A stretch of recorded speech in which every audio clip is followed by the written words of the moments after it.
I feel like it's so important to have technology or have equipment that inspires you to create, and this makes me want to pick up my camera and record. When I see a moment I want to capture, this takes all the friction out of it.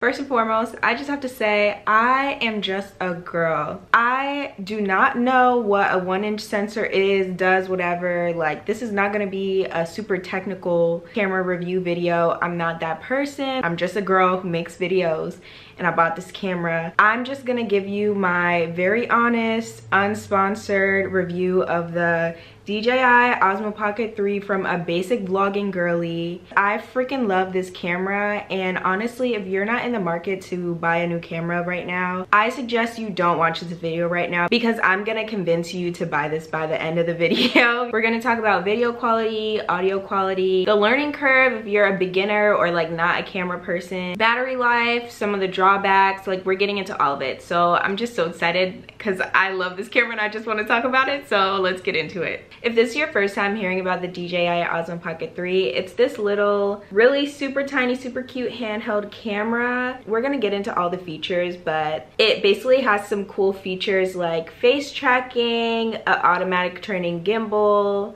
You can record in landscape or portrait, and obviously it fits in the palm of your hand, so it's easy to like take around and stuff. I got the creator kit or the creator pack, which was, I believe it was between $600 and $700, and it came with the actual camera, the Osmo Pocket 3. It came with an extra battery adapter that you can use to charge the camera on the go. It also came with a little tripod stand for it that you can spin on and attach. It also came with a little extender piece for it, just in case you need it a little bit longer to fit your hand size. It came with this wide angle lens, a charging cord, and then also the new DJI Mic 2 came with it. So that's everything that's in the creator pack. Okay, now let's get into the camera quality. The quality on this camera is great. I've recorded the last like 3 or 4 videos on my channel all using this camera.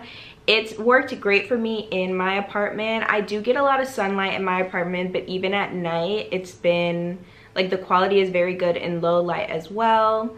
I have been recording in 4K on the camera, and the camera that I was using before the DJI is what I'm recording on now, which is the Canon G7X Mark II. And I do, like, I've always liked the quality of the G7X Mark II, but this kind of hits a little bit different. I don't know. I also wanted to do a quick side-by-side, so this is what it looks like on the Canon, and this is what it looks like on the DJI. Right now I'm recording in natural lighting and the sun is going down, so those are some of the differences, but I do think that I like how it looks on the DJI a bit better than how it looks on the Canon. Now, when you turn the camera to portrait, it doesn't record up to 4K, it only records up to 3K. I still think the quality is pretty good. This is the quality of it on a 3K using the Osmo Pocket 3, and then there would be no difference in how I record landscape on the Canon. I would just turn it sideways, so it'd be the same exact quality. Now, I will say I love taking photos on my Canon G7X when I use the flash. Like, nothing gives me that look besides using this camera with the flash on. And although I can take pictures with this, it doesn't have like that really vibrant or juicy or like I don't know, something about the Canon G7X with the flash on makes your skin look so nice, and I don't think that the G7X has that feature specifically for photos. And it might just be because it doesn't have flash, I don't know. Now, I will say there does seem to be some sort of like processing or something going on with the color in the Osmo Pocket 3, and at the beginning it kind of looked a little like filtered, and that's not really a look that I like off the bat, like a smoothing effect. Or I think on the camera there's like a sharpness that's up. I found a video on how to like adjust it. You just like swipe left on the camera and then you click image adjustment, and the sharpness, it can there's like sharpness and noise reduction like built in on here, and the default is just like higher than I would like it to be. So I just put my sharpness all the way down to -1 and put my noise reduction all the way down to -1, and it fixed the sharpness to look a little bit more like natural and not like over processed or filtered or whatever. So there's color settings on here. You can use just like the normal color settings, or you can use something called D-Log M, and people have said that like D-Log M, something about it, once again getting a little bit too technical for me, but something about it makes it easier to like color grade after, or makes the colors look a bit more natural. And I think like the regular color is a little bit more vibrant, so just depending on if you're going for a specific look or feel, you might want to look into like the D-Log M. I have just been recording in normal color and it looks fine to me, and I can still like adjust the color and stuff if I need to. I do want to talk about some of the features that make this amazing. So first of all, the size of it. I love the size of this camera. It literally fits in the palm of my hand. It's so easy to hold or vlog, and it's like really incognito, because if you saw me walking around with this, like you'd more so be like, what is she holding, instead of like, oh, she's clearly like vlogging or talking to herself. It can stand up on surfaces on its own, so you can just like sit it and have it record anywhere. Like it's so easy to pull out at dinner or just to get a quick clip when you're out or something. So I love that. For like, I know for me, like I'm really shy about taking out like a huge camera and tripod and like vlogging in public and stuff, and this has just made it so much easier to get clips. And that brings me to the next feature, which is the gimbal. So this is a 3-point gimbal. I did not know what that was before this camera, but basically like it's on this mount that swivels, and you can move it basically in 360 direction, like where like it goes all the way up, you can tilt it all the way down, it moves to the side. It has automatic like smoothing and stabilization, so when you move it, there's not any like shake or bounce or anything. Like it just really smooths it out. And because you can adjust the gimbal, basically like where the lens is pointing, you can adjust it with the joystick. And so it really allows you to get the exact shot you want, or the exact angle you want, which I think is really cool. And another thing about the gimbal is that there's some smart features in it. So there's like auto tracking or face tracking. So basically it will track you, like it will lock in on a subject and track the subject across the screen. So if I'm on one side of the room, it will track me to the other. Or like if I'm filming a video and I accidentally get out of frame, this prevents me from getting out of frame, because it makes sure that I'm, as long as I have that feature turned on, it makes sure that I'm in the center of the frame always, and it moves around with me. I do think that there's like some elements where you want to leave the frame, so it's not a feature that I turn on all the time, but it definitely is really cool just to add some dynamic shots into your filming. And it's kind of like having a cameraman actually moving with you, and it moves really smooth as well. I hope it's coming across to you like how amazing this camera is. I'm really trying to do my best, even though, like I said, not a camera person by nature. I will say though that even though I'm not a camera person, I found that the learning curve with this camera has been really simple. Like it's not too difficult to fix features once you get the hang of it. I feel like it took me maybe a couple of days to learn how to use all the features that I wanted to use, or change things to different settings. Maybe it took a week to work out all of the kinks, and I'll tell you about all of the kinks that I ran into in a second. But I would say like if you're someone who hasn't gotten a camera yet and you're recording on your iPhone, like I don't think that you would have a really hard time learning how to use this camera, as long as you know, look up tutorials on YouTube, which this camera has been out for a few months now, so there are definitely videos that take you through different settings that would be helpful. And hopefully you learn some stuff in this video, and then also I'll link ones that I've watched down below that helped me figure different settings out. So the first hiccup that I ran into that was like, I don't really like how this looks, was the sharpness. So I showed you how to do that. And the next issue that I ran into was like when I first started recording, I was getting this like black band on my video going up and down. Apparently it's because of like electricity. We don't need to get all the way into it, but if you have a problem with that, basically what you need to do, you just have to go to settings, scroll to the anti-flicker setting, and if you're in the US it should be at 60, and if you're in the UK it should be at 50. For other places I'm not sure, it depends on like your electricity and how the electricity works. I'll link a video on it down below. And the other hiccup I had was basically I love how incognito this is. It's like no one even really needs to know that I'm recording, except the loud sound when you hit record on the camera or stopped recording. It was just a loud beep. I don't need to hear that. So basically I just went to the settings again, went to sound, and just pressed like no sound. But you can also change it to like loud, medium, soft if you just want it to be lower, but I don't really need it to like beep when it's recording because the red recording dot pops up anyway. So those are really the only like hiccups that I found. I definitely had to play with the tracking feature because basically if you want to have it on, you just go to the gimbal mode and you select the follow mode, and then it just follows the subject that you lock it in on. But if you don't like select that mode, then it won't follow you across the room or whatever, and it has to lock in on your face in order to do it. So I just had to play around with that setting as well. I also wanted to speak towards the battery life of this because I know that's a big thing for us who film, is like, is my battery charged? Do I have batteries charged or whatever? I think when you record on your iPhone, honestly, the battery life just gets sucked out of it so quickly from recording. So if you're recording on your phone, that may be a downside. And then if you have a camera like the G7X Mark II, for me, like it basically only says when there's half battery and when it's dead, and it takes so long for the batteries to charge. Basically every time I film on my G7X, the battery dies and I either have to switch to another battery or wait for the battery to charge or whatever. Like I've never gotten through like an hour or two of filming and had the battery not die on me. With this camera, like I've recorded on it for days at a time and the battery didn't run out. So unlike the Canon, like you just charge this with a USB-C cord, so you can just like plug it into the wall. It's not like you have to take the battery out to charge it or anything, and it charges pretty fast. Like it gets a full charge in less than an hour.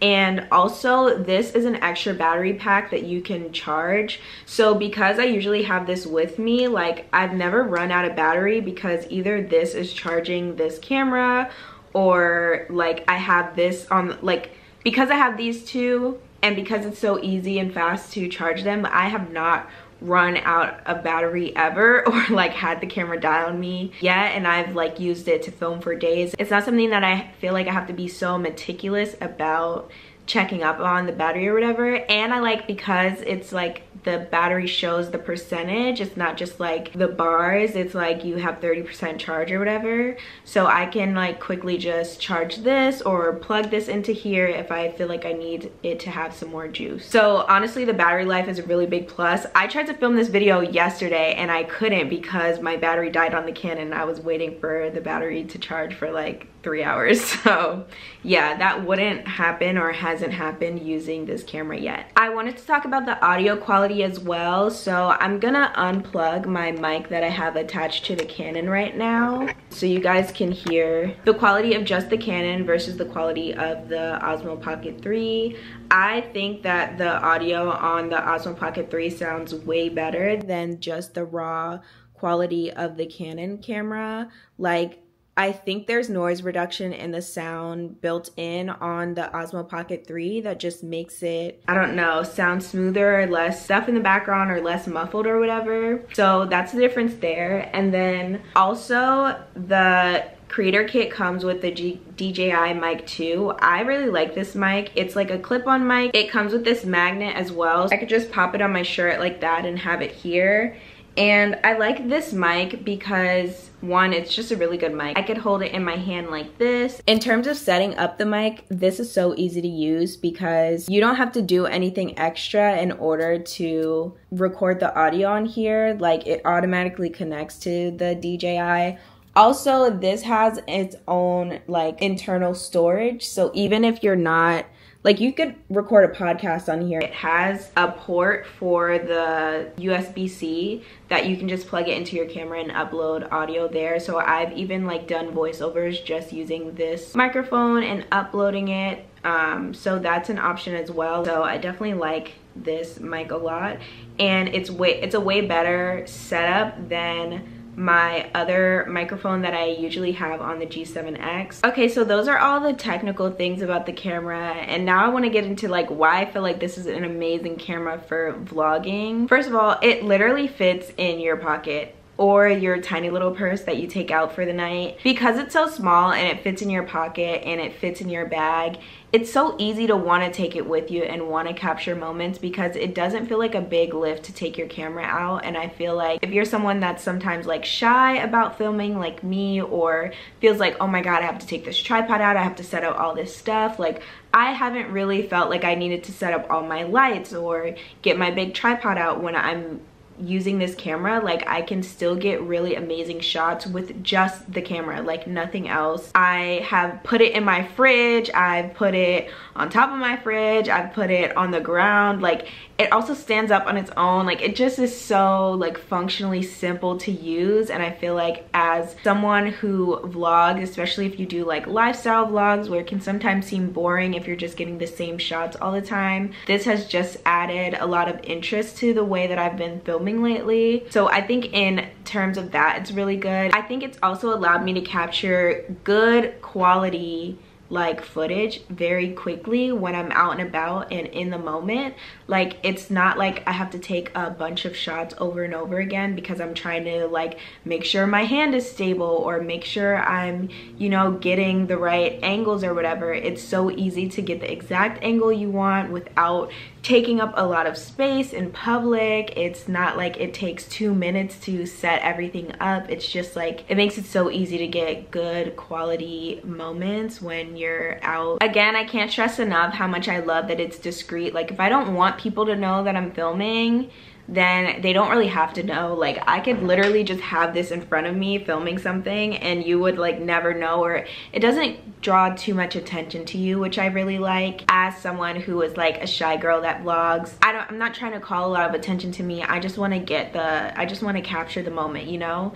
And this helps me do that in a way that no other camera does, not even my phone really. Because I think that when I try to get quick clips on my phone, they're just not as good as when I get them with this, because it doesn't have the built-in stabilization or the gimbal and all of that that allows for really cinematic looking moments. I do want to talk on a few minor drawbacks that I've seen. So like, even though I said I love that this is tiny, one of the drawbacks is it's tiny. So sometimes I press like the wrong button when I'm trying to get to stuff, or like I keep pressing it on or off or whatever. Those are really minor to me, and as I use it more, my hands just get more adjusted. It's kind of like when you haven't had nails in a while and then you have nails and it's hard to type, but then you get used to it.